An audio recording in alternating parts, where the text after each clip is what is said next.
Une jeune sans-abri tend une fleur à un jeune PDG en pleurs sur un banc de parc, ignorant qu'il est son vrai père. Son costume à 3000 $ n'a pas pu empêcher les larmes de couler.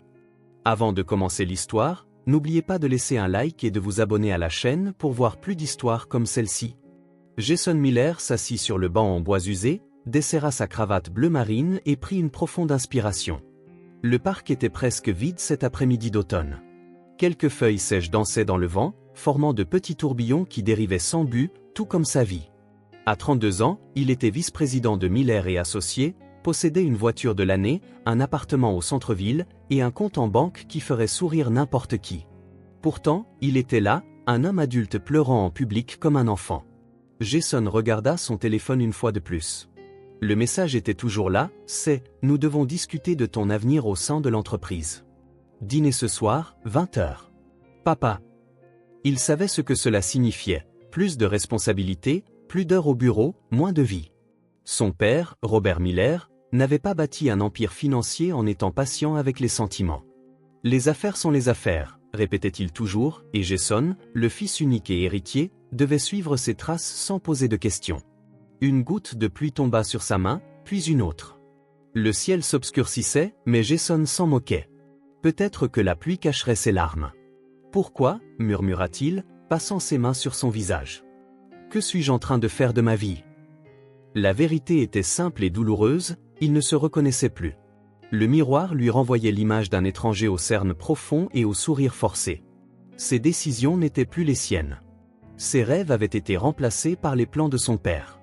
Même sa fiancée, Elizabeth, semblait plus intéressée par le nom de Miller que par lui. La pluie s'intensifia, mais resta légère. Quelques passants accélérèrent le pas, ouvrant des parapluies colorés. Jason resta immobile. Il se sentait invisible, comme si le monde tournait autour de lui sans le remarquer. C'est alors qu'il remarqua un mouvement tout près, de petits pas. Une enfant, une fillette d'environ 5 ans, s'approchait. Elle portait un manteau rouge usé, taché au coude, et un bonnet de laine qui couvrait partiellement ses cheveux clairs. Dans ses petites mains, elle tenait une marguerite, une fleur simple, blanche avec un centre jaune, le genre qui poussait sur les bords du parc. Elle s'arrêta devant lui, ses yeux d'un bleu profond fixés sur les siens sans hésitation. Il n'y avait aucune pitié dans ce regard, seulement une curiosité sincère. « Salut », dit-elle en se balançant sur ses talons. « Salut », répondit Jason, essuyant rapidement ses larmes du revers de la main. La fillette inclina la tête comme si elle analysait un puzzle complexe. « Pourquoi tu pleures ?» La question, directe et franche, comme seuls les enfants peuvent l'être, prit Jason par surprise. Il ouvrit la bouche pour répondre, mais ne trouva pas de mots simples pour expliquer le vide qu'il ressentait. « C'est compliqué », dit-il finalement. « Ma maman dit que pleurer c'est bien, ça nettoie à l'intérieur. » Jason ne put s'empêcher de sourire légèrement. « Ta maman a l'air intelligente. » La fillette hocha la tête sérieusement. « C'est la personne la plus intelligente du monde entier. » Pendant un instant, les larmes de Jason firent place à la curiosité. D'où venait cet enfant? Où étaient ses parents? Son manteau semblait trop vieux, trop petit pour sa taille. Son jean avait une pièce au genou, ses baskets étaient usées au niveau des orteils. « Comment tu t'appelles » demanda Jason. « Sophie. »« Et toi ?» ?»« Jason. » Sophie sourit, révélant une dent de devant manquante. « Jason, c'est un joli nom. » Puis, sans prévenir, elle tendit la main, offrant la marguerite. « Tiens, je pensais que ça pourrait te rendre heureux. » Le geste, si simple et pourtant si profond, fit trembler quelque chose à l'intérieur de Jason. Il regarda la petite marguerite avec ses délicats pétales blancs. Dans les mains de cet enfant, c'était un cadeau précieux, peut-être le plus sincère qu'il ait reçu depuis des années. Avec précaution, il prit la fleur. « Merci Sophie.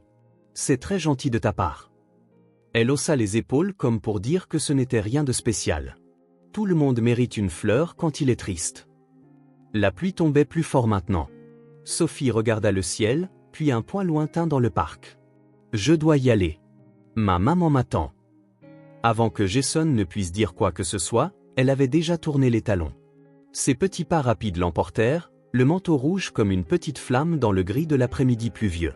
« Au revoir Sophie », dit-il, mais elle était déjà trop loin pour l'entendre. Jason resta là, la marguerite entre ses doigts. Un nœud se forma dans sa gorge, différent de ce qu'il avait ressenti auparavant. Ce n'était ni du désespoir, ni de la colère. C'était quelque chose de plus, quelque chose qu'il n'avait pas ressenti depuis longtemps. La pluie trempait maintenant son costume coûteux. Son téléphone vibrait dans sa poche, probablement son père, agacé par un contrat, ou Elisabeth, demandant des nouvelles du dîner. Cela n'avait pas d'importance. Pour la première fois depuis des années, autre chose occupait ses pensées. Cette fillette, Sophie, la simplicité de son geste, la pureté de son intention. Pas de motif caché, pas d'attente en retour. Juste une enfant offrant une fleur à un étranger triste. Le contraste était frappant, lui, entouré de gens qui mesuraient chaque mot, chaque action, calculant les avantages. Et il y avait une enfant qui, avec rien d'autre qu'une marguerite cueillie dans le parc, offrait du réconfort. Jason plaça soigneusement la marguerite dans la poche intérieure de sa veste, la protégeant de la pluie. Il se leva et regarda dans la direction où Sophie était partie. Il ne la voyait plus. Qui était cette fillette? D'où venait-elle? Pourquoi était-elle seule dans le parc? Son manteau semblait si vieux et où était sa mère? Les questions se multipliaient dans son esprit alors qu'il marchait lentement sous la pluie. Son téléphone continuait de vibrer, mais il ne répondit pas. Le dîner avec son père, les attentes d'Elisabeth, les réunions de demain, tout semblait moins urgent maintenant. Jason atteignit sa voiture, une berline allemande noire brillante. Il monta et resta assis, regardant à travers le pare-brise tandis que les essuie-glaces fonctionnaient au rythme de la pluie. Il sortit la fleur de sa poche, si fragile et pourtant si puissante. Quelque chose dans ce simple geste avait touché une partie oubliée de lui, une partie enfouie par des années d'attente, d'obligation et d'apparence. Tiens, je pensais que ça pourrait te rendre heureux. Des mots simples, si simples. Jason démarra le moteur, mais ne rentra pas chez lui. Il fit le tour du parc, ralentissant alors qu'il cherchait un manteau rouge parmi les passants. Rien. Sophie avait disparu aussi soudainement qu'elle était apparue. Avec un soupir, Jason continua son chemin, mais quelque chose avait changé. Le sentiment de vide était toujours là, mais maintenant il avait de la compagnie, une curiosité, une interrogation. Comment une si petite enfant pouvait-elle posséder tant de sagesse? Comment un geste si simple pouvait-il porter tant de sens? Et plus important encore, qu'est-ce que cela disait de sa propre vie qu'un acte gratuit de gentillesse l'ait laissé si désorienté? Jason dévia sa route et ne rentra pas chez lui. Il avait besoin de réfléchir, et pour la première fois depuis longtemps, il voulait penser par lui-même, sans suivre le script que d'autres avaient écrit pour lui. L'image de Sophie ne le quittait pas, ses yeux bleus honnêtes et directs, cette simple et belle Marguerite en cet après-midi pluvieux. Quelque chose avait changé.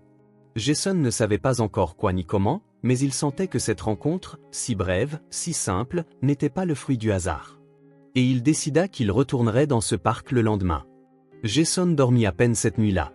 L'image de la petite Sophie dans son manteau rouge usé et la marguerite à la main ne le quittait pas. Il annula le dîner avec son père, ignora les appels d'Elisabeth et passa des heures à regarder le plafond de son appartement luxueux, la fleur soigneusement posée dans un verre d'eau sur sa table de nuit. Le lendemain matin, il envoya un email à sa secrétaire, annulant toutes les réunions. « Affaire personnelle urgente », écrivit-il, sans se soucier du mensonge. Il devait retourner dans ce parc. Il devait voir s'il retrouverait Sophie. Il choisit des vêtements plus simples, un jean, un t-shirt, une veste légère. Il laissa sa Rolex à la maison, prit la voiture la moins voyante qu'il possédait, une Ford grise qu'il utilisait rarement, et se rendit au parc. Le ciel était clair, contrairement à l'après-midi précédent, et le soleil d'automne était chaud sans être étouffant. Jason se gara et marcha jusqu'au même banc. Il s'assit et attendit, ressentant une anxiété qu'il n'avait pas connue depuis des années. Et si elle ne venait pas? Et si la rencontre d'hier avait été unique, irremplaçable? Une heure passa. Des gens allaient et venaient, des personnes âgées avec leurs chiens, des mères avec des poussettes, des cadres avec leur café à emporter. Aucun signe de Sophie. Juste au moment où il allait abandonner, il vit un éclair de rouge parmi les arbres. Elle était là, dans le même manteau, le même bonnet de laine. Elle marchait lentement, regardant le sol comme si elle cherchait quelque chose d'important. Jason ressentit un soulagement inexplicable. Il se leva, mais hésita. Il ne voulait pas l'effrayer. « Sophie », appela-t-il, quand elle fut assez proche. La fillette leva les yeux. Pendant un instant, elle sembla ne pas le reconnaître, puis un sourire illumina son visage, montrant le trou où il manquait une dent. « Jason », s'exclama-t-il, courant vers lui. « Tu es revenu ». Il y avait une joie si sincère dans sa voix que Jason sentit un serrement dans sa poitrine. « Je suis revenu », confirma-t-il en souriant. « Je voulais te remercier pour la fleur. Sophie secoua la tête, toujours souriante. La fleur t'a rendu heureux? Oui, très heureux. Je savais, dit-elle, comme si elle venait de prouver une théorie complexe. Quand quelqu'un est triste, une fleur aide toujours. Jason fit un geste vers le banc. Est-ce que je peux m'asseoir avec toi un instant? Sophie hocha la tête, sautillant vers le banc. Elle s'assit et balança ses jambes, qui touchaient à peine le sol. Jason s'assit à côté d'elle, en gardant une distance respectueuse. « Qu'est-ce que tu fais encore ici ?» demanda-t-elle. Jason hésita. Qu'est-ce qu'il faisait là, vraiment? Je voulais voir si je te retrouverais. Pourquoi? Parce que j'ai aimé te parler hier. Sophie sembla considérer la réponse. Tu ne pleures plus aujourd'hui, observa-t-elle. Non, je vais mieux aujourd'hui. C'était la fleur, affirma-t-elle avec conviction. Jason sourit. Ça devait être ça. Tu viens toujours ici l'après-midi? Sophie devint soudain sérieuse, comme si elle évaluait s'il devait lui faire confiance. Ses yeux bleus examinèrent le visage de Jason avec une intensité qui semblait bien au-delà de ses 5 ans. Je viens ici quand maman va chercher du travail, dit-elle finalement. Elle n'aime pas que je sois seule là-bas, mais elle ne peut pas m'emmener avec elle non plus. Et où est là-bas? Demanda Jason avec précaution. Sophie regarda ses propres mains, puis le sol. Nous vivions dans une maison, mais ils nous ont fait partir. Maintenant, nous dormons sous le pont. Les mots, prononcés si naturellement, frappèrent Jason comme un coup de poing. Sous le pont. Une enfant de 5 ans vivant dans la rue. Il essaya de garder son visage neutre, mais son estomac se noua. Comment cette réalité pouvait-elle exister, à quelques kilomètres de son appartement-terrasse? Je vois, dit-il, bien qu'il ne comprit rien. Et vous dormez là depuis longtemps? 3 lunes, répondit Sophie, comme si elle comptait dans sa propre unité de temps. Au début, j'avais peur des bruits de voitures au-dessus. Maintenant, je m'y suis habitué. Et maman dit que ce n'est que pour un petit moment. Jason hocha la tête, ne sachant que dire. Le contraste entre la situation qu'elle décrivait et le calme avec lequel elle parlait était troublant. Est-ce que ta maman cherche du travail maintenant? Oui. Elle va dans beaucoup d'endroits tous les jours. Elle dit qu'elle en trouvera un, mais c'est difficile. Un silence s'installa entre eux. Jason observa Sophie. Malgré ses vêtements usés, elle était propre. Ses cheveux, même partiellement cachés par son bonnet, semblaient coiffés, ses ongles coupés. Quelqu'un prenait soin d'elle avec ce qu'ils avaient. Sophie, dit Jason, prenant une décision soudaine. Tu as déjeuné aujourd'hui? La fillette secoua la tête. Non, non. Mais je n'ai pas très faim. Son estomac gronda à cet instant précis, contredisant ses mots. Sophie couvrit son ventre avec ses mains comme pour essayer de le faire taire et laissa échapper un rire gêné. Je crois que mon estomac n'est pas d'accord, dit Jason en souriant. Et si on allait manger quelque chose? Les yeux de Sophie s'écarquillèrent. Comme un vrai restaurant? Oui, un vrai restaurant. Où tu préfères? Sophie se mordit la lèvre pensivement. Il y a un dîner là-bas, dit-elle en pointant de l'autre côté du parc. Parfois, je regarde les gens manger là-bas. Alors allons-y. Alors qu'il marchait, Sophie sautillait à côté de Jason, lui tenant la main comme si c'était la chose la plus naturelle du monde. Il remarqua que ses baskets n'étaient pas seulement usées, mais avaient un trou près de son gros orteil. Comment une mère et sa fille avaient-elles fini par vivre sous un pont? Que leur était-il arrivé? Le dîner était simple mais propre. Quelques tables à l'extérieur, un long comptoir avec de hauts tabourets. L'odeur du café frais et du pain fraîchement cuit. Ce n'était pas le genre d'endroit que Jason fréquentait, mais à ce moment-là, cela semblait parfait. Ils s'assirent à une table près de la fenêtre. Sophie grimpa sur la chaise et s'agenouilla pour atteindre la bonne hauteur. Ses yeux parcoururent la pièce avec fascination. « Qu'est-ce que tu aimerais manger ?» demanda Jason. Sophie haussa les épaules. « Je ne sais pas. Qu'est-ce qu'ils ont ?» Jason prit le menu et le plaça devant elle. Beaucoup de choses. Des sandwichs, des tartes, des milkshakes. Milkshake. Les yeux de Sophie s'illuminèrent. Je n'en ai jamais eu un. Jamais? Jason ne put cacher sa surprise. Alors, aujourd'hui est un bon jour pour en essayer un. Quelle saveur tu aimerais? Ils ont à la fraise? Bien sûr. Lorsque la serveuse s'approcha, Jason commanda un milkshake à la fraise, un sandwich et des frites pour Sophie. Pour lui, juste un café. Tu ne vas pas manger? Demanda Sophie, curieuse. Je n'ai pas faim, mais je goûterai un peu de ton milkshake si tu me laisses faire. Sophie hocha la tête solennellement. Je partagerai. Pendant qu'ils attendaient, Sophie lui en dit plus sur sa vie. Elle venait d'avoir 5 ans. Avant d'aller sous le pont, elle vivait dans un petit appartement, mais sa mère avait perdu son emploi lorsque l'école où elle travaillait avait fermé. Sans argent pour le loyer, elles avaient été expulsées. Elles avaient essayé de rester dans un refuge, mais Sophie expliqua qu'il y avait trop de monde là-bas et que certaines personnes étaient méchantes. Maman dit que c'est mieux si nous restons seuls jusqu'à ce qu'elle trouve un nouveau travail, conclut Sophie. Elle dit que nous aurons de nouveau une maison bientôt. Jason écouta, ressentant un mélange d'admiration et d'indignation. Admiration pour la résilience de cet enfant qui parlait de sa situation précaire sans apitoiement. Indignation qu'une mère et sa fille puissent finir par vivre sous un pont dans une société aussi riche. Lorsque la nourriture arriva, les yeux de Sophie faillirent sortir de leurs orbites. Le milkshake était grand, avec de la crème fouettée et une cerise. Le sandwich était généreux, les frites croustillantes et dorées. Elle regarda Jason comme pour demander la permission. « Vas-y, mange », dit-il en souriant. Sophie prit la paille et but sa première gorgée de milkshake. Son expression se transforma en pur délice. « C'est la meilleure chose que j'ai jamais goûtée », s'exclama-t-elle. « Goûte, Jason. » Il accepta la paille qu'elle lui tendait et fit semblant de prendre une gorgée. Vraiment délicieux. Sophie mangea avec enthousiasme, mais Jason remarqua qu'après avoir mangé la moitié du sandwich et quelques frites, elle s'arrêta et demanda à emballer le reste. « Tu as fini » demanda-t-il. « Un peu. Je veux emmener le reste à maman. » Jason sentit son cœur se serrer. Même au milieu de sa propre faim, la première pensée de Sophie fut de partager avec sa mère. « Bien sûr. Demandons-leur de l'emballer. » Lorsque la serveuse revint, Jason demanda non seulement d'emballer les restes, mais aussi un autre sandwich et une salade à emporter. Sophie le regarda avec une gratitude silencieuse. « Merci » dit-elle en sortant du dîner, portant le sac avec la nourriture. « Maman sera contente. »« J'espère bien » répondit Jason. « Sophie, est-ce que je peux te demander quelque chose ?»« Quoi ? Comment ta maman fait ?» Il hésita, incertain de la façon de formuler la question. « Comment vous vous débrouillez sans maison ?» Sophie haussa les épaules. « Nous nous douchons dans les toilettes de la gare. Maman lave nos vêtements la nuit quand personne ne regarde. Elle dit toujours que la pauvreté n'est pas une excuse pour être sale. » Ils retournèrent au parc.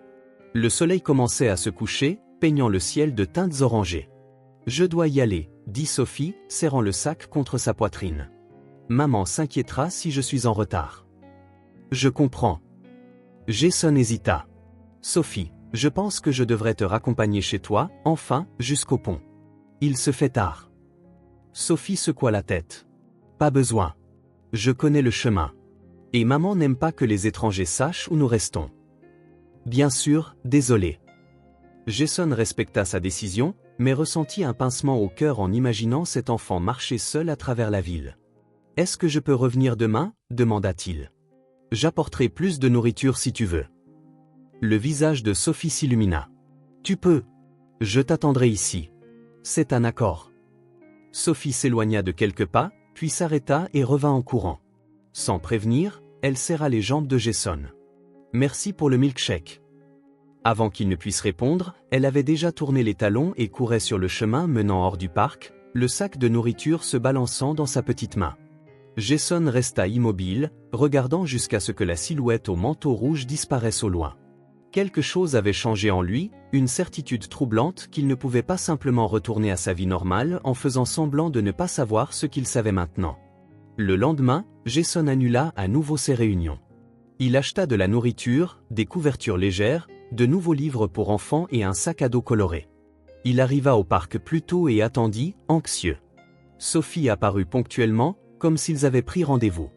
Son visage s'illumina quand elle le vit. « Tu es vraiment venu » s'exclama-t-elle en courant vers lui. « Bien sûr que oui. J'ai promis, » Ils s'assirent sur le même banc. Sophie raconta que sa mère avait adoré le sandwich, que c'était le meilleur dîner depuis longtemps. Jason écouta, lui tendit les cadeaux et observa la joie dans les yeux de la fillette quand elle vit les nouveaux livres. « C'est pour moi » demanda-t-elle, incrédule. « Oui. Tu as dit que tu aimais les histoires. » Sophie serra les livres contre sa poitrine. « Merci, merci, merci. Ils passèrent l'après-midi à feuilleter les livres. Jason lut quelques histoires à voix haute tandis que Sophie écoutait avec une attention absolue. Encore une fois, ils allèrent au dîner. Encore une fois, Sophie garda la moitié de la nourriture pour l'emmener à sa mère. Le troisième jour, Jason apporta plus de provisions, des vêtements chauds, de nouvelles chaussettes, une petite lampe de poche, des produits d'hygiène. Sophie accepta tout avec une gratitude qui fit que Jason se sentit à la fois utile et inadéquat. Que étaient ces petits gestes face à la réalité à laquelle elle était confrontée? Le quatrième jour, il pleuvait. Jason imagina Sophie ne viendrait pas, mais elle apparut quand même, son manteau rouge trempé, ses cheveux dégoulinant sous son bonnet de laine. « Tu es trempé !» s'exclama Jason en enlevant son propre manteau pour la couvrir. « Ce n'est rien, dit-elle en souriant. J'aime la pluie. » Il l'emmena immédiatement au dîner. Il commanda un chocolat chaud pour la réchauffer.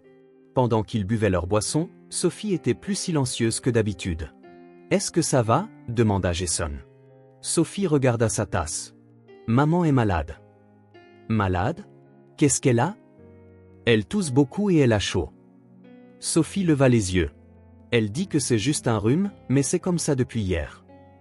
Jason ressentit une inquiétude immédiate. Elle a vu un médecin? Sophie secoua la tête. Non.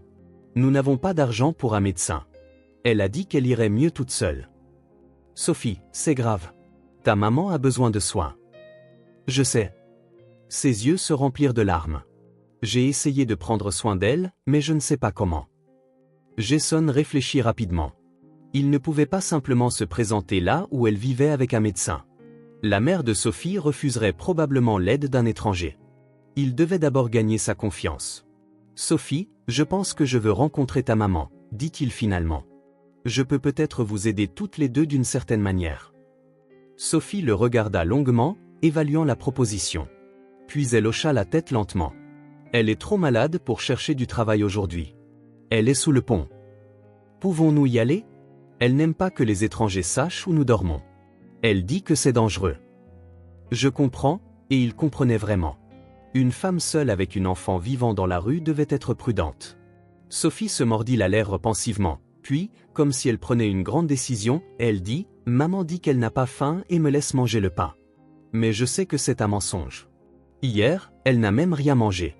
Elle a dit qu'elle gardait tout pour moi. » Le cœur de Jason se serra. Une mère se privant de nourriture pour nourrir sa fille. Sophie continua. Elle a besoin de médicaments, de nourriture et de repos. Ses yeux bleus fixés sur Jason avec une intensité impressionnante. Peux-tu aider? Je peux. Je veux aider. Alors je t'y emmènerai. Jason hésita. Es-tu sûr? Je ne veux pas te causer de problème. Tu es mon ami, déclara simplement Sophie. Et maman a aussi besoin d'amis. Elle se leva et tendit sa petite main à Jason. Il la prit, ressentant une étrange émotion, un mélange de gratitude et de responsabilité. « Allons-y maintenant » demanda-t-il. Sophie hocha la tête. « Allons-y.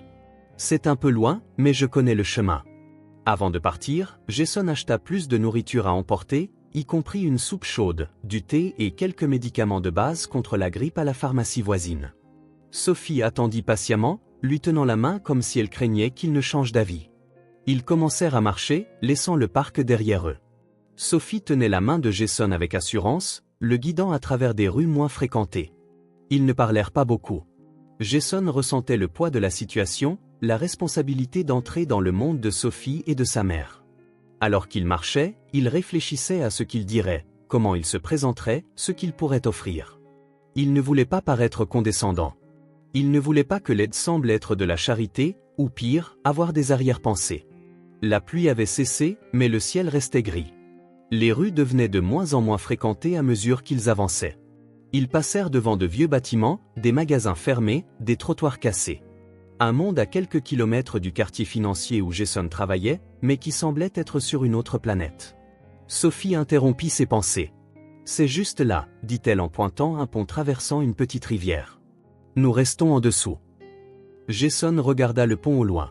Des voitures passaient au-dessus, inconscientes du fait que, quelques mètres plus bas, des gens vivaient, dormaient, rêvaient. Des gens comme Sophie et sa mère. Ils descendirent un chemin de terre, boueux à cause de la pluie récente. Sophie marchait avec la facilité de quelqu'un qui connaissait bien le terrain, tandis que Jason essayait de garder son équilibre. Ils passèrent de hauts buissons, puis une clôture cassée. « C'est ici », dit enfin Sophie. Sous le pont, à l'abri de la pluie mais pas de l'humidité, se trouvait un petit camp de fortune. Des cartons servaient de mur. De fines couvertures étaient étalées sur le sol. Un sac à dos usé, quelques récipients en plastique, des vêtements soigneusement pliés. Tout était extrêmement organisé, compte tenu des circonstances. Dans un coin, allongée sur un tas de couvertures, se trouvait une femme. Même de loin, Jason pouvait entendre sa respiration difficile, interrompue par des quintes de toux. « Maman », appela doucement Sophie en s'approchant. « J'ai amené un ami. Il veut t'aider. » La femme se tourna avec difficulté. Ses cheveux étaient clairs comme ceux de Sophie, mais tirés en un chignon désordonné. Son visage pâle et fatigué, ses yeux fiévreux. Jason s'avança, se préparant à se présenter. C'est alors que la faible lumière filtrant par les côtés du pont éclaira mieux le visage de la femme. Il se figea. Il connaissait ce visage. Il connaissait ses yeux. Claire, le nom sortit comme un murmure incrédule. La femme cligna des yeux plusieurs fois, comme si elle ne pouvait pas croire ce qu'elle voyait. Jason, sa voix était presque méconnaissable. « C'est vraiment toi ?» Sophie regarda l'un et l'autre, confuse. « Vous vous connaissez ?» Aucun d'eux ne répondit. Le passé venait de se heurter au présent, sous la structure froide et humide d'un pont. Là, sous le pont froid et humide, le temps s'arrêta. Les voitures continuaient de passer au-dessus, la rivière coulait en dessous, mais entre Jason et Claire, tout était suspendu. Claire se leva avec difficulté, s'appuyant sur un coude.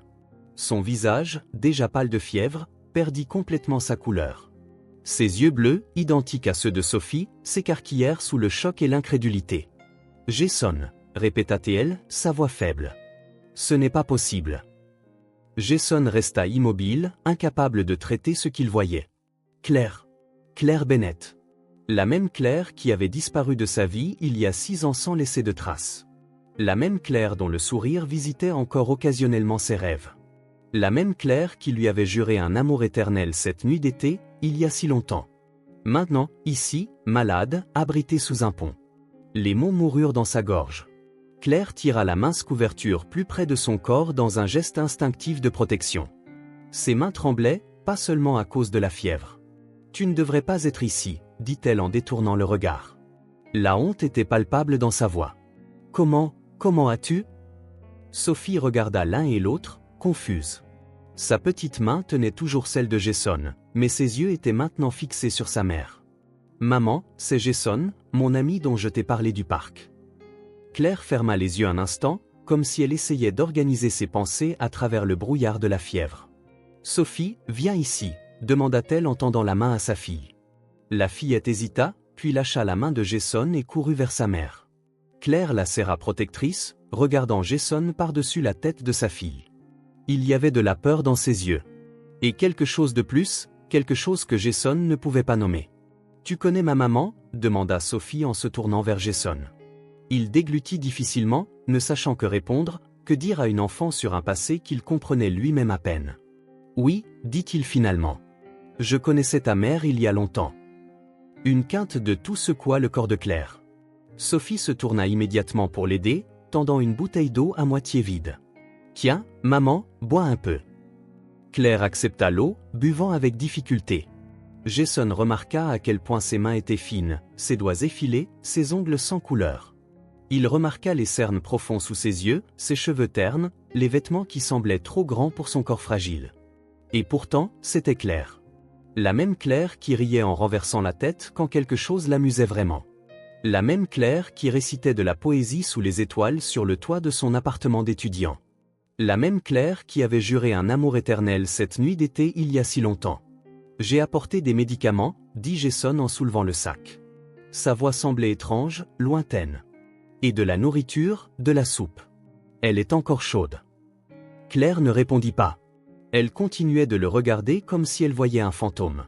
« Maman a besoin de médicaments » intervint Sophie. « Elle a très chaud. » L'instinct d'aider l'emporta momentanément sur le choc.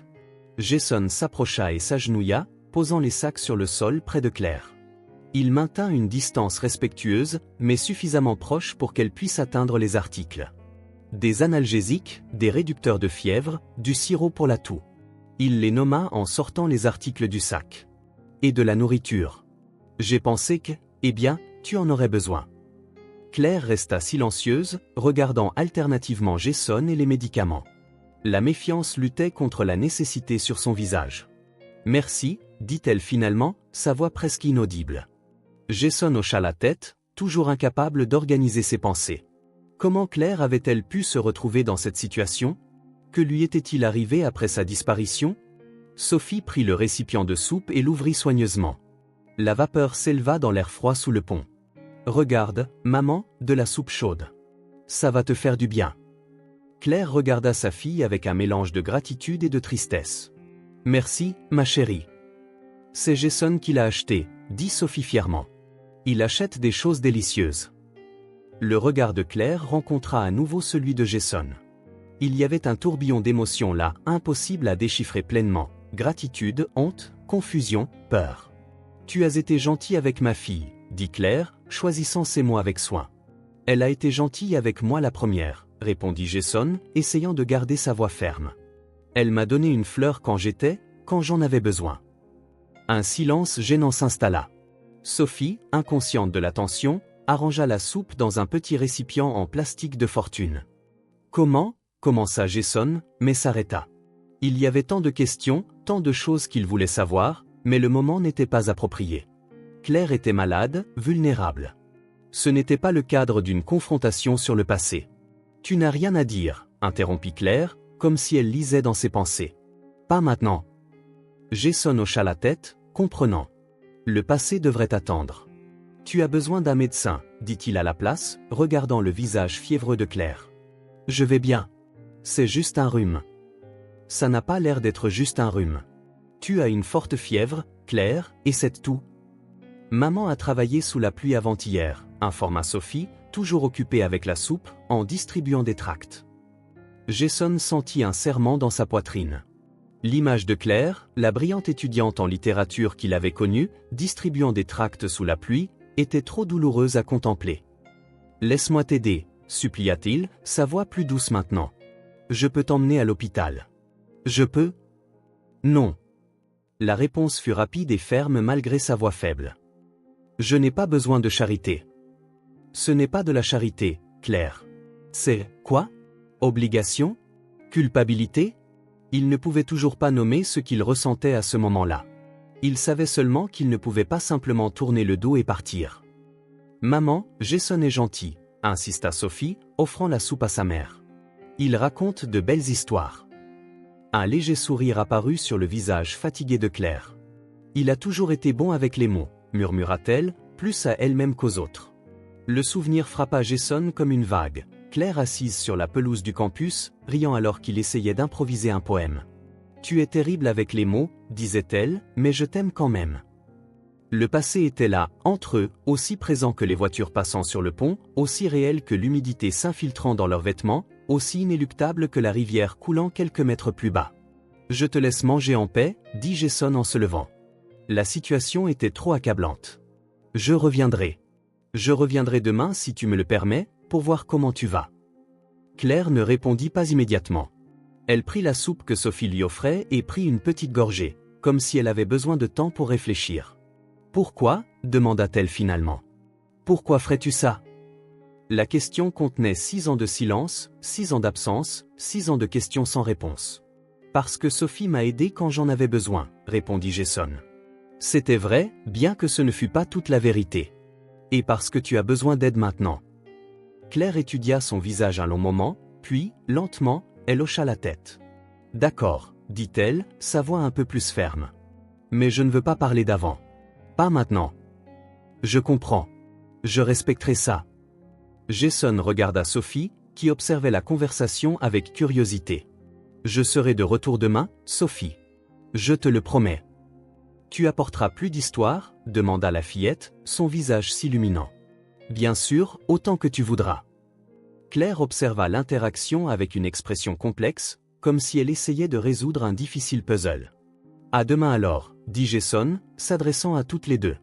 Puis, regardant directement Claire, il ajouta « Si tu as besoin de quoi que ce soit avant ça, n'importe quoi. Il sortit une carte de sa poche et la posa sur l'un des sacs. Mon numéro n'a pas changé, dit-il, sachant qu'elle comprendrait l'implication. Pendant toutes ces années, une partie de lui espérait toujours qu'elle appellerait. Claire ne répondit pas, mais ses yeux se fixèrent sur la carte un instant avant de revenir à la soupe. Jason quitta cet endroit en ayant l'impression de marcher dans un rêve. À chaque pas s'éloignant du pont, la réalité de ce qu'il venait de découvrir le frappait plus fort. Claire, Sophie, un pont, un passé qu'il n'avait jamais vraiment laissé derrière lui. Dans les jours qui suivirent, Jason établit une routine. Le matin, il envoyait des excuses au bureau, affaires personnelles urgentes, disait-il maintenant. L'après-midi, il apportait des provisions à Claire et Sophie, de la nourriture, des couvertures plus chaudes, des médicaments, des livres pour enfants. Sa voiture, autrefois utilisée uniquement pour les trajets de son appartement-terrasse au bureau, connaissait maintenant bien le chemin du pont. Claire s'améliora progressivement. La fièvre diminua, la toux diminua, mais le malaise entre eux demeurait, une barrière invisible érigée par le temps et le silence. Il ne parlait pas du passé. Il ne mentionnait pas l'université, les rêves partagés, les plans qu'ils avaient faits. Il n'abordait pas le sujet de la disparition soudaine de Claire, des centaines d'appels sans réponse, des recherches infructueuses. Il parlait du présent, des besoins immédiats, de Sophie. La fillette s'épanouissait avec l'attention de Jason. Chaque nouveau livre était reçu avec enthousiasme, chaque histoire écoutée avec fascination. Elle servait de pont entre les deux adultes qui pouvaient à peine se regarder dans les yeux. « Maman est différente depuis que tu es apparue », commenta Sophie un après-midi, pendant que Jason lui lisait une histoire sous le pont.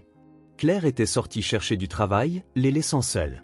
Après beaucoup d'hésitation, Jason ferma le livre, surpris par l'observation. « Différente comment ?» Sophie inclina la tête pensivement. Plus calme, mais aussi plus pleine d'espoir.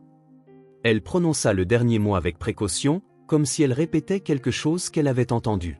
Elle sourit plus quand elle pense que je ne la regarde pas. Jason ne savait pas comment répondre.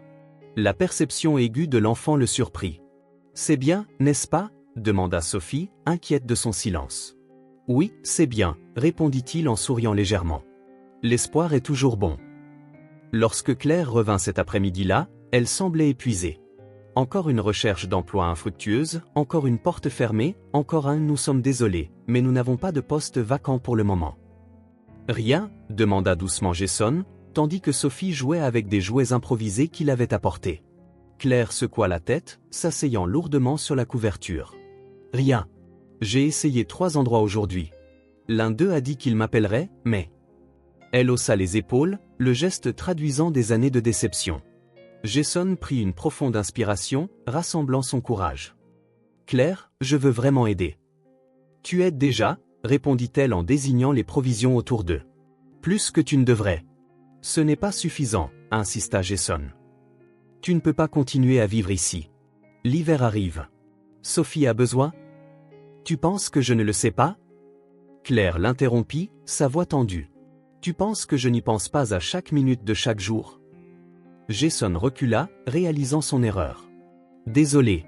Je ne voulais pas. »« Je sais, » soupira Claire en passant une main sur son visage fatigué.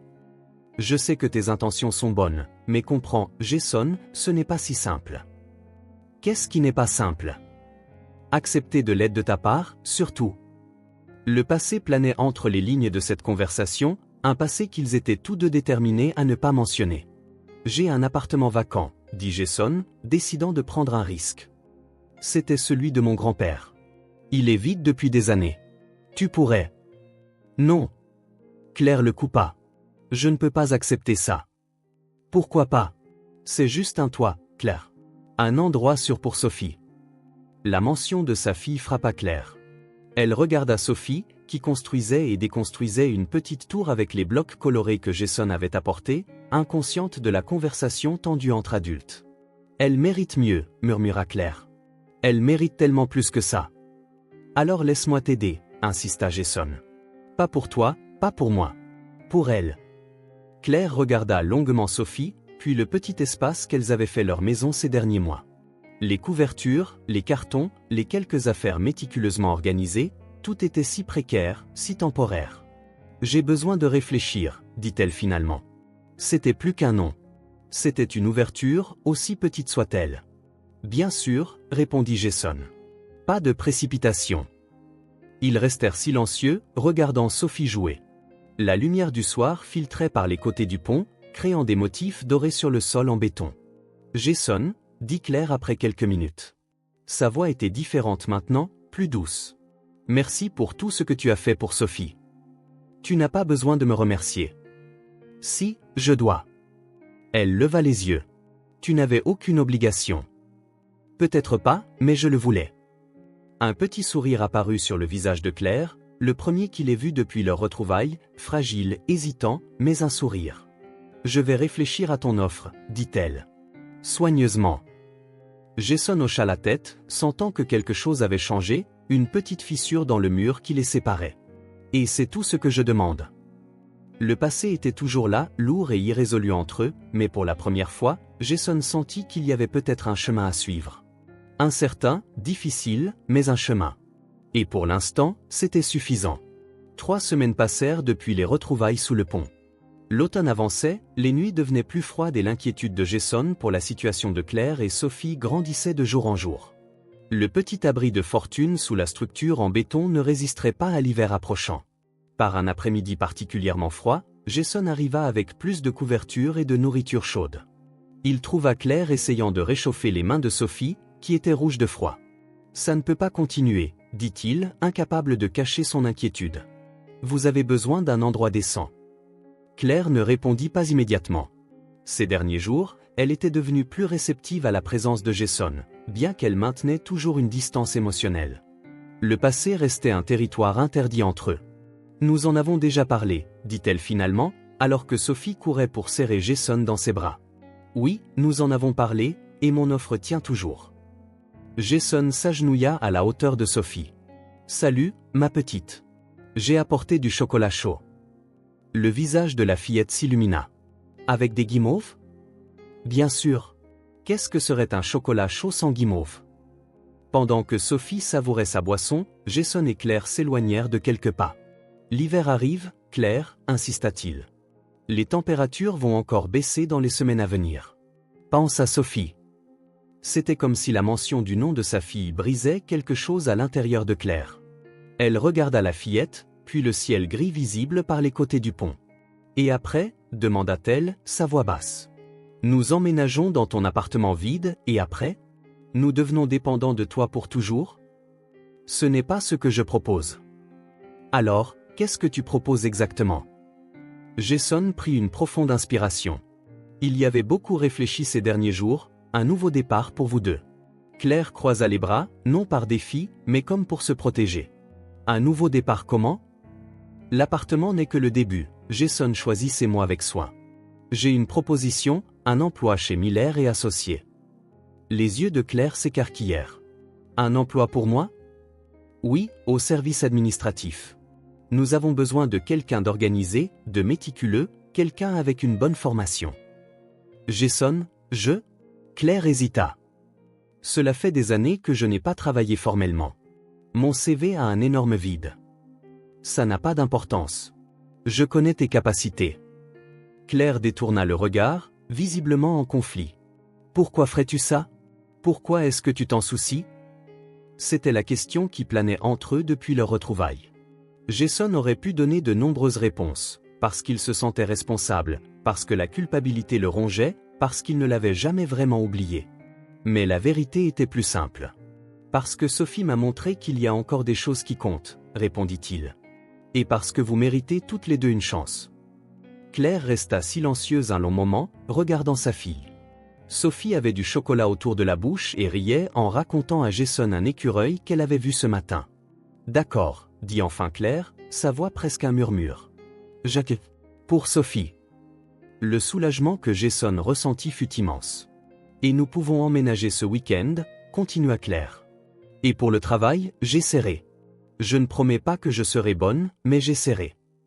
C'est tout ce que je demande. Quand ils annoncèrent à Sophie qu'ils emménageaient dans une vraie maison, la réaction de la fillette fut inattendue. Au lieu de sauter de joie, elle sembla inquiète. « Mais qu'est-ce qu'on fait de nos affaires ?» demanda-t-elle, regardant les quelques biens méticuleusement organisés autour de leur espace sous le pont. « Nous prendrons tout, » assura Claire, caressant ses cheveux. « Et je peux prendre mes livres ? Ceux que Jason m'a donnés ? Chacun d'eux. Sophie réfléchit un instant, puis sourit. Nous allons avoir une vraie douche. Claire ne put retenir ses larmes. Oui, ma chérie. Une vraie douche. Le week-end arriva rapidement. Jason aida au déménagement, qui fut simple et rapide. Toutes les affaires de Claire et Sophie tenaient dans quelques sacs. L'appartement, situé dans un quartier calme, n'était pas luxueux, mais il était propre, sûr et accueillant. 2 chambres, un petit salon, une cuisine fonctionnelle. Sophie courut d'une pièce à l'autre, émerveillée par l'espace qui était maintenant sa maison. Quand elle découvrit qu'elle aurait une chambre rien que pour elle, elle fut paralysée par l'émotion. Un lit entier rien que pour moi? Claire la serra fort. Oui, rien que pour toi, mon amour. Cette nuit-là, après que Sophie se soit endormie, épuisée par l'excitation de la journée, Claire et Jason s'assirent dans le petit salon. Le silence entre eux était différent maintenant, moins tendu, plus contemplatif. Merci, dit Claire en regardant ses propres mains. C'est un soulagement de ne plus être dans la rue. Tu n'as pas besoin de me remercier. Si, je le dois. Elle leva les yeux. Tu as changé nos vies. Jason secoua la tête. Sophie a changé la mienne en premier.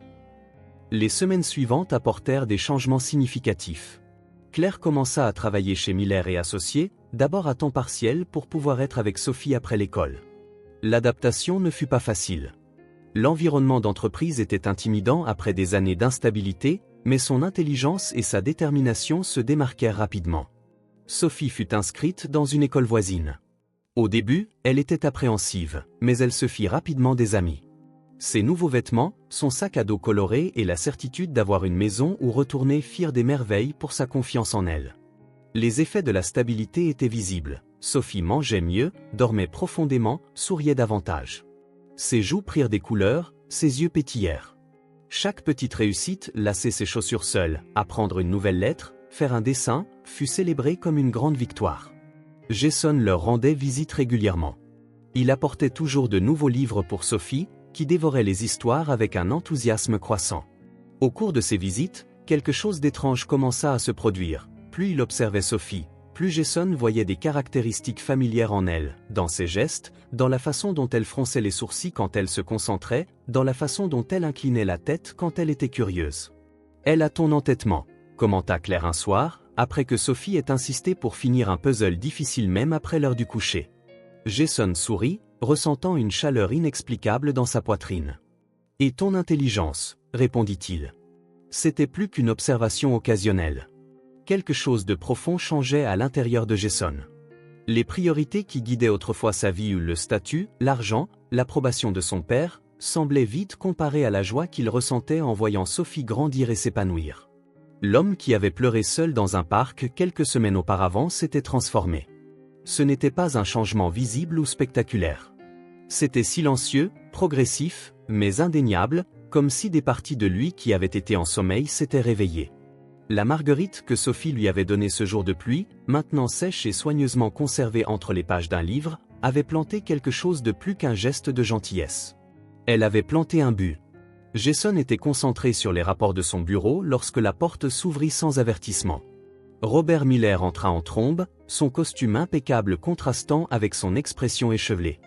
Derrière lui, la secrétaire de Jason apparut désemparée. « Je suis tellement désolé, monsieur Miller, votre père a insisté pour entrer. » Jason fit un geste rassurant à sa secrétaire. « C'est bon, Sandra.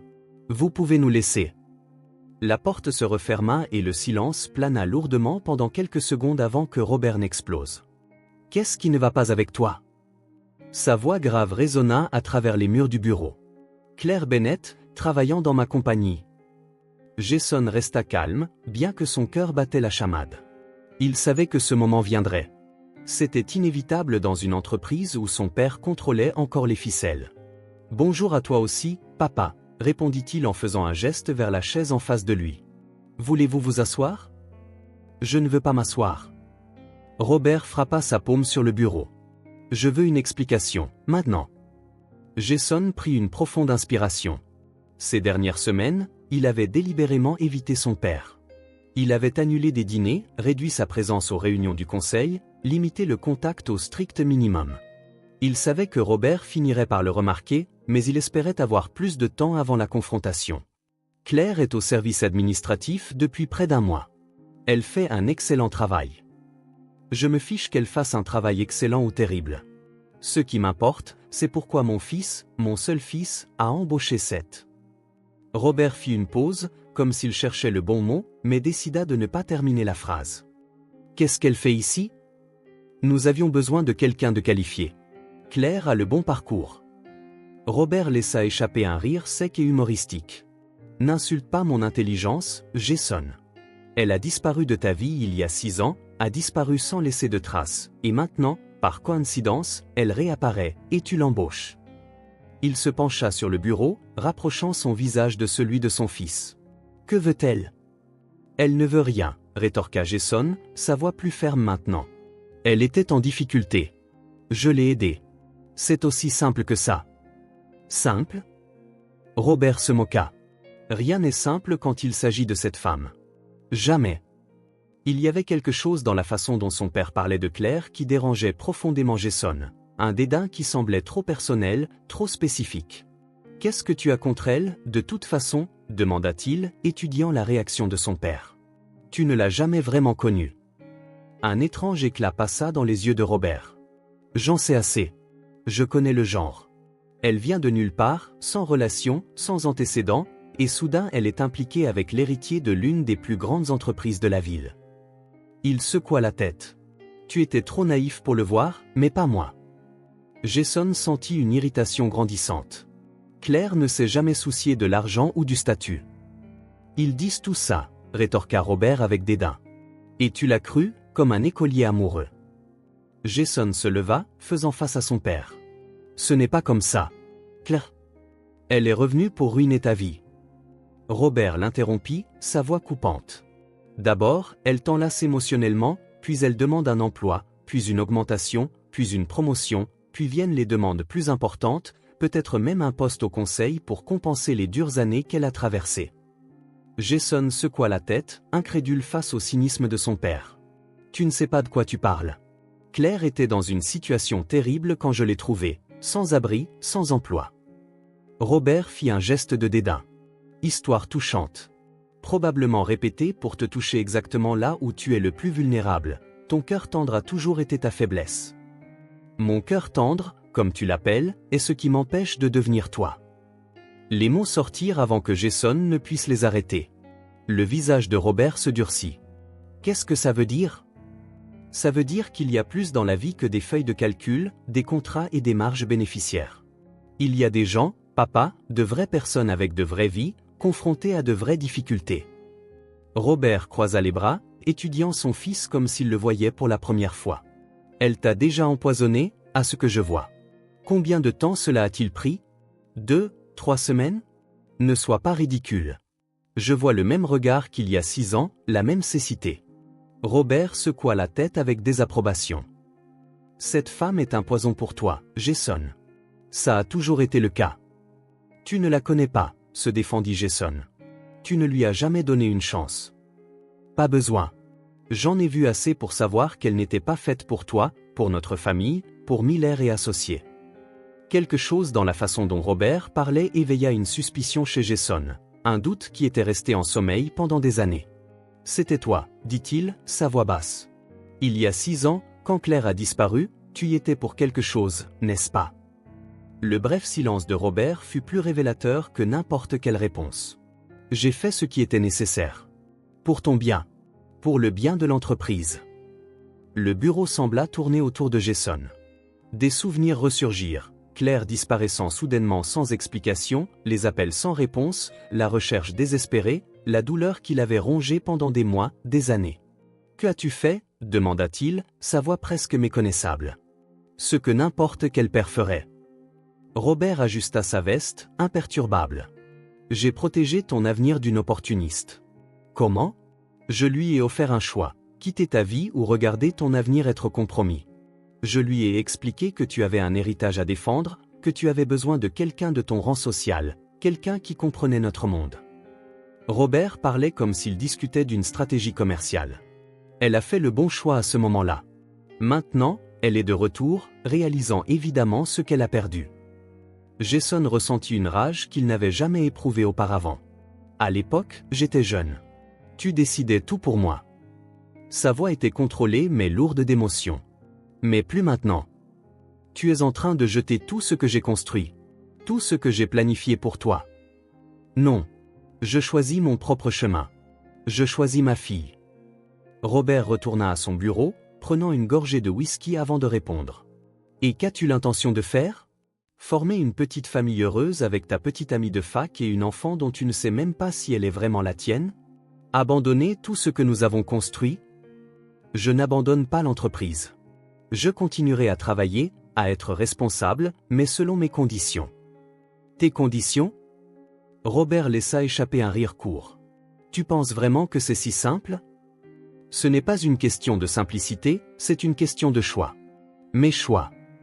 Robert étudia son fils longuement, comme s'il le voyait vraiment pour la première fois. Et si je te disais qu'il y aurait des conséquences? Que si tu insistes sur cette folie, je devrais reconsidérer ta position dans l'entreprise, ton héritage. Jason n'hésita pas. Alors reconsidère. J'ai découvert qu'il y a des choses plus importantes que le nom Miller ou un compte en banque. L'expression de Robert se durcit. Tu parles comme un fou. Pas comme mon fils. Pas comme mon héritier. Peut-être que je n'ai jamais été l'héritier que tu voulais. Peut-être qu'il est temps que nous l'acceptions tous les deux. Jason se retourna pour partir, mais s'arrêta quand son père parla à nouveau. Si tu sors par cette porte maintenant, avec ces idées en tête, il n'y aura pas de retour en arrière. Jason, réfléchis bien à ce que tu fais. L'ultimatum plana dans l'air entre eux. Jason regarda l'homme qu'il avait toujours craint et respecté, qui avait façonné chaque aspect de sa vie depuis sa naissance. Pour la première fois, il ne voyait plus le puissant Robert Miller, mais juste un vieil homme s'accrochant au contrôle, incapable de comprendre ce qui importait vraiment. Au revoir, papa. Les pas de Jason résonnèrent sur le sol en marbre alors qu'il quittait le bureau, le manoir et l'avenir qui avait été planifié pour lui sans son consentement. En montant dans sa voiture, il sentit une légèreté qu'il n'avait pas ressentie depuis des années. Le soleil s'était déjà couché, mais le ciel conservait encore une lueur orange à l'horizon. Nouveau jour, nouveau départ.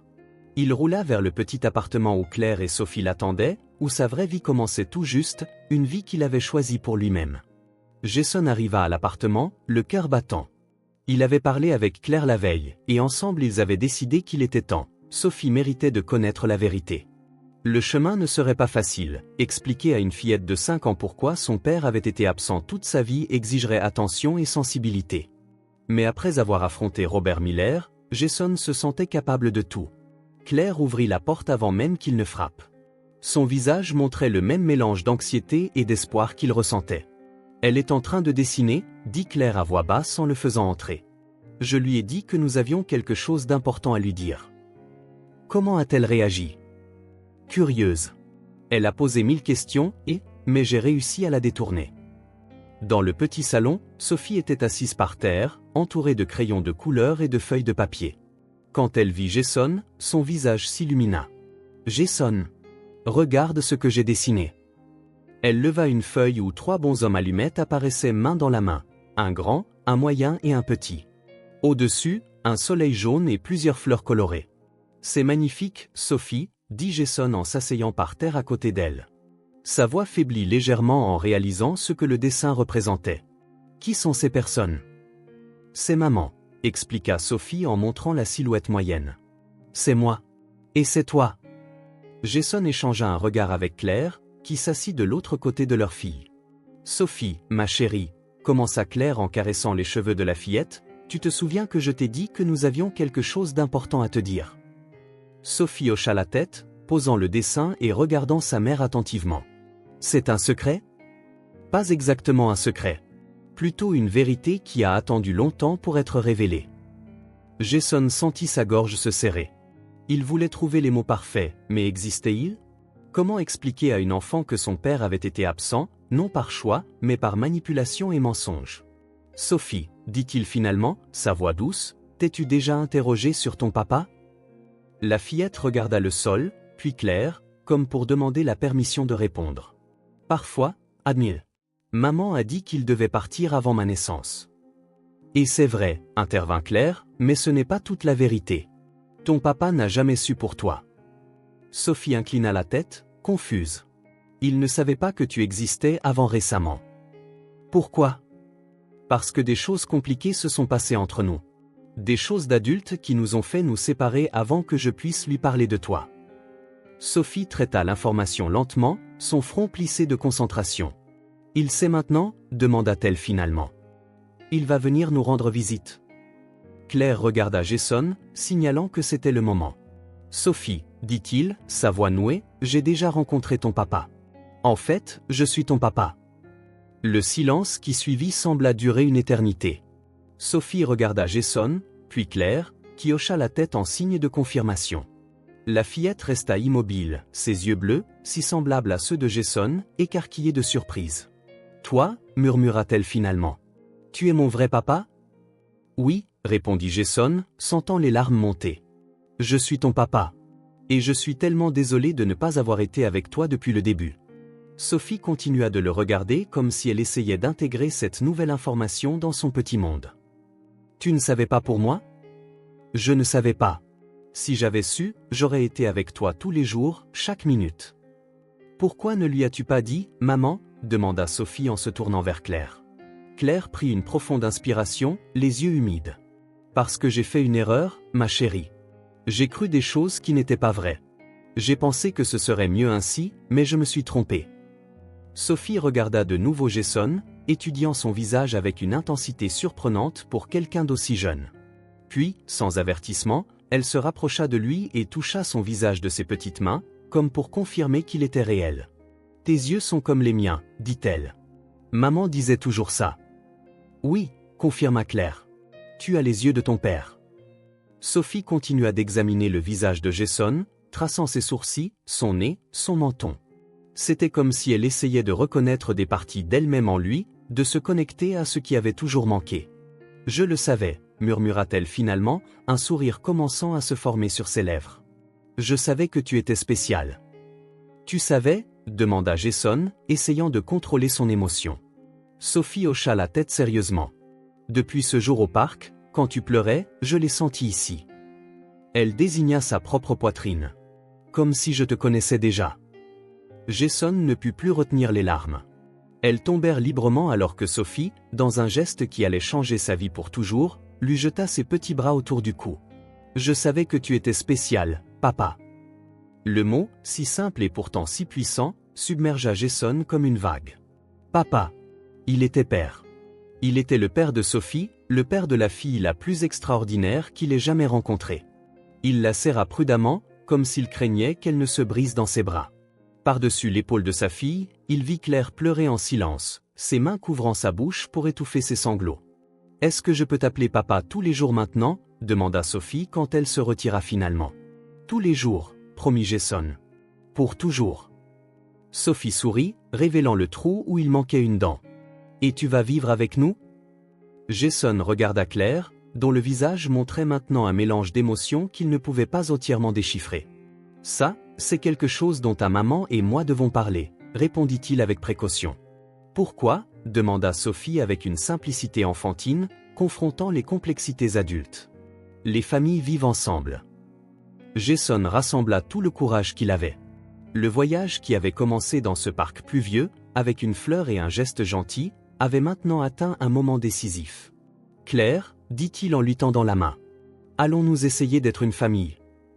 Claire hésita un instant seulement avant de prendre sa main. « Oui » répondit-elle, sa voix presque un murmure. « Essayons. » Sophie applaudit, rayonnante. « Nous allons être une vraie famille. » Cette nuit-là, après que Sophie se soit endormie, épuisée par toute l'excitation de la journée, Jason et Claire s'assirent sur le petit balcon de l'appartement. Les étoiles scintillaient dans le ciel sombre, témoin silencieux d'un nouveau commencement. « Es-tu sûr ?» demanda Claire à propos d'eux. « Je n'ai jamais été aussi sûr de rien, » répondit Jason. « J'ai perdu 6 ans. Je ne veux pas perdre un autre jour. Ce ne sera pas facile. Ton père ? Je me suis occupé de lui. » Jason tint la main de Claire. « Je t'ai choisi. J'ai choisi notre famille. » Dans les semaines qui suivirent, la vie se transforma complètement. Jason trouva une maison dans un quartier calme, non loin de l'école de Sophie. Elle n'était pas luxueuse comme le manoir où il avait grandi, mais elle était confortable, avec 3 chambres, un salon spacieux, surtout, une cour avec de l'espace pour un jardin. Le jour du déménagement arriva, ensoleillé comme un bon présage. « Ma chambre est grande », s'exclama-t-elle. « Et elle a une fenêtre qui donne sur le jardin. » Jason et Claire les regardèrent en souriant tandis qu'elle explorait chaque recoin de la maison. « J'ai une surprise pour toi », dit Jason en prenant la main de Sophie. Dans l'arrière-cour, il la conduisit à l'arrière de la maison, à l'ombre d'un grand arbre, se tenait une petite cabane en bois peinte de couleurs vives, avec de vraies fenêtres et une minuscule porte que Sophie pouvait facilement ouvrir. « C'est la tienne, dit-il. Ton propre espace. » Les yeux de Sophie s'écarquillèrent d'admiration. « Ma maison. »« Ta maison à l'intérieur de notre maison, » expliqua Jason. Sophie courut vers la cabane, ouvrit la porte et jeta un coup d'œil à l'intérieur. Il y avait des coussins colorés, de petites étagères pour ses livres, même une minuscule table où elle pouvait dessiner. « C'est parfait !» cria-t-elle en sautant de joie. Puis, soudain, elle s'arrêta et regarda les adultes. « Vous pouvez aussi entrer quand vous voulez. C'est notre maison de famille. » Jason sentit son cœur gonfler d'un amour qu'il n'avait jamais imaginé possible. « Merci, Sophie. » Dans les semaines qui suivirent, le jardin commença à prendre vie. Jason et Sophie plantèrent des fleurs, principalement des marguerites, en hommage à cette première offre d'amitié dans le parc. Claire cultivait des herbes aromatiques dans de petits pots. Peu à peu, l'espace se transforma, tout comme eux. Un dimanche après-midi, alors que Jason assemblait une petite table de pique-nique près de la cabane de Sophie, il observa sa nouvelle famille. Sophie cueillait des fleurs pour un arrangement qu'elle voulait faire. Claire, assise sur un banc sous l'arbre, regardait sa fille avec un sourire serein. Jason s'approcha et s'assit à côté d'elle. « Tu es heureuse ?» demanda-t-il. Claire regarda Sophie courir dans le jardin, s'arrêtant ici et là pour cueillir une autre fleur, son rire résonnant dans la cour. Puis elle regarda la maison derrière eux, les rideaux qu'elle avait cousus elle-même, les photographies qui commençaient déjà à remplir les murs, de nouveaux souvenirs créés chaque jour. « Maintenant, nous avons une maison et la paix », répondit-elle, les yeux brillants de larmes de joie. « C'est plus que du bonheur, c'est de la plénitude. » Sophie courut vers eux, les bras pleins de fleurs colorées. « Venez jouer avec moi », invita-t-elle en tirant leurs 2 mains. « Dans ma cabane. » Jason et Claire se laissèrent guider par leur fille, se penchant pour entrer dans la petite structure en bois. Ils s'assirent sur les petits bancs tandis que Sophie servait du thé imaginaire dans des tasses en plastique, bavardant sur les faits vivants parmi les fleurs du jardin. C'était une scène simple et quotidienne, mais pour Jason, c'était un miracle. La petite famille qui n'avait presque pas existé s'épanouissait maintenant comme les marguerites dans le jardin. Le voyage n'avait pas été facile. Il y avait de la douleur dans le passé, des défis dans le présent, des incertitudes dans le futur. Mais à ce moment-là, sous le toit de la cabane, avec les rires qui résonnaient et l'amour circulant aussi librement que l'air qu'ils respiraient, tout était parfait. La famille s'épanouissait enfin. L'hiver approchait à pas silencieux. Les arbres du jardin avaient déjà perdu presque toutes leurs feuilles et l'air froid du matin formait de petits nuages de vapeur quand ils respiraient. Cela faisait 6 mois que Jason, Claire et Sophie avaient emménagé dans la maison, 6 mois d'une nouvelle vie construite avec soin et amour jour après jour. Jason était en train de couvrir quelques plantes pour les protéger du froid lorsqu'il entendit la sonnette. Claire préparait du chocolat chaud dans la cuisine et Sophie jouait dans sa cabane en bois, enveloppée dans un manteau coloré que Claire avait acheté avec son premier salaire de Miller et associé. En ouvrant la porte, Jason se figea. Robert Miller se tenait sur le seuil, mais ce n'était pas le même Robert qu'il connaissait, l'homme d'affaires imposant, le patriarche autoritaire. Cet homme semblait avoir vieilli de 10 ans en 6 mois. Il était plus mince, avec de profonds cernes sous les yeux, sa posture voûtée. Même son costume impeccable ne pouvait cacher les signes de fragilité. « Papa, qu'est-ce que tu fais ici ?» Robert hésita, un événement rare pour un homme habitué à dominer toutes les situations. « Puis-je entrer ? Je ne suis pas venu pour discuter. » Jason hésita, instinctivement protecteur de son nouveau foyer, mais quelque chose dans le regard de son père, une vulnérabilité jamais vue auparavant, le fit s'écarter et lui ouvrir le passage. Dans le salon simple mais confortable, des photos de la petite famille décoraient les murs. Les dessins de Sophie, soigneusement encadrés, reposaient sur la cheminée. Une vraie maison construite avec affection, non pas avec ostentation. « Comment nous as-tu trouvés ?» demanda Jason après qu'ils se soient tous deux assis. « J'ai encore mes ressources. » Un fantôme de sourire passa sur le visage fatigué de Robert. « Mais je ne suis pas là pour interférer. Alors pourquoi es-tu ici? Robert regarda ses propres mains, qui tremblaient légèrement, un geste nerveux si atypique de lui que Jason ressentit un pincement au cœur. Je suis malade, Jason. Cancer. Avancé. Les médecins disent que j'ai 6 mois, peut-être moins. Jason eut l'impression que le sol s'ouvrait sous lui. Malgré tout, malgré les erreurs, les manipulations, les mensonges, c'était son père. Pourquoi ne me l'as-tu pas dit plus tôt? Fierté, entêtement. Robert haussa les épaules. Choisis ton mot. Claire apparut à la porte du salon. En voyant Robert, elle se figea. Leur dernière rencontre avait eu lieu 6 ans auparavant, dans un bureau luxueux, quand il l'avait chassé de la vie de son fils. Monsieur Miller, dit-elle, sa voix contrôlée. Claire. Robert hocha la tête en signe de reconnaissance. Vous avez l'air bien.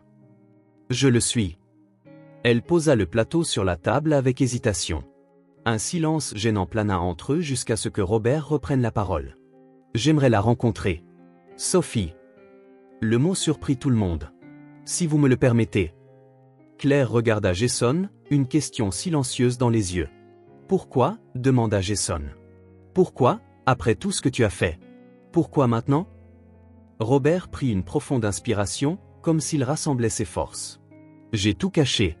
Non seulement Claire, mais mes peurs, mes insécurités. Je pensais te protéger, mais je me protégeais moi-même. Il regarda les photos sur le mur. Je suis malade. Je ne veux pas passer mes derniers jours seul. Puis-je rencontrer ma petite fille? La demande flotta dans l'air comme une feuille d'automne, fragile, inévitable. Jason sentit le poids des années de douleur, de peine, d'occasions perdues. Mais il sentit aussi quelque chose de plus, la possibilité de guérir, non seulement pour son père, mais pour eux tous. C'est aussi ta décision, dit-il à Claire. Claire étudia l'homme qui lui avait causé tant de tort. Puis elle regarda Jason, l'homme qu'il était devenu malgré tout. Sophie mérite de rencontrer son grand-père, même si c'est pour peu de temps. Jason hésita, puis hocha la tête et sortit dans le jardin. Sophie sourit quand elle le vit approcher. « Papa, regarde ce que j'ai trouvé. » Elle lui montra une petite pierre avec des taches colorées. « C'est magnifique, dit-il en se baissant. Sophie, il y a quelqu'un dans la maison qui veut te rencontrer. » Qui? C'est mon père. Ton grand-père. Les yeux de Sophie s'écarquillèrent. J'ai un grand-père? Oui. Il a été absent pendant un certain temps, mais maintenant il veut te rencontrer. Sophie y réfléchit un instant, avec le sérieux qui apparaissait parfois sur son jeune visage. Il est gentil? Jason hésita. Comment expliquer Robert Miller à une enfant de 5 ans? Il essaie d'être meilleur. Sophie hocha la tête, acceptant la réponse avec la sagesse simple des enfants. Puis-je lui apporter un cadeau? Bien sûr, si tu veux. Sophie regarda autour du jardin d'hiver. La plupart des fleurs avaient déjà fané, mais dans un coin protégé par les murs de la maison, quelques marguerites résistaient au froid. Elle courut et en cueillit une, la tenant soigneusement. Prêt? On peut y aller main dans la main. Ils entrèrent dans la maison. Dans le salon, Robert attendait tendu. Claire observait attentivement, comme une gardienne silencieuse. En voyant Sophie, Robert se redressa. Jason remarqua le moment exact où son père reconnut les traits familiaux sur le visage de la fillette. « Sophie, dit Jason doucement, c'est ton grand-père, Robert. » La fillette étudia l'homme âgé avec la franchise des enfants, puis sans hésitation, elle s'approcha de lui et tendit la marguerite. « J'ai apporté ça pour toi. C'est de notre jardin. » Robert, l'homme qui avait commandé des empires, accepta la fleur de ses mains tremblantes, ses yeux remplis de larmes contenues. « Merci. C'est très beau. » Les fleurs rendent les gens heureux, déclara Sophie avec conviction. Quand j'ai rencontré papa et qu'il était triste, je lui ai donné une fleur et ça a marché. Robert regarda son fils, surpris. C'est comme ça que nous nous sommes rencontrés, expliqua Jason. Sophie m'a trouvé en train de pleurer dans un parc. Elle m'a offert une marguerite. Et maintenant, vous êtes une famille, conclut Robert en regardant la fleur dans sa main. Grâce à une fleur. Tu peux aussi faire partie de la famille, offrit Sophie avec la simplicité de l'innocence, si tu veux. Le silence qui suivit fut délicat. Jason regarda son père, maintenant réduit à une version plus humaine. Il vit Claire, dont les yeux reflétaient la prudence mais aussi la compassion. Et il vit Sophie, offrant le pardon sans savoir ce qu'elle pardonnait. « J'aimerais beaucoup, répondit enfin Robert. Une famille se formait là, silencieuse, simple et entière. Pas parfaite, pas sans cicatrices, mais vivante et réelle. Et au centre de tout cela, une fleur. Le même geste de gentillesse qui, des mois plus tôt, avait commencé à guérir les blessures d'un homme solitaire dans un parc.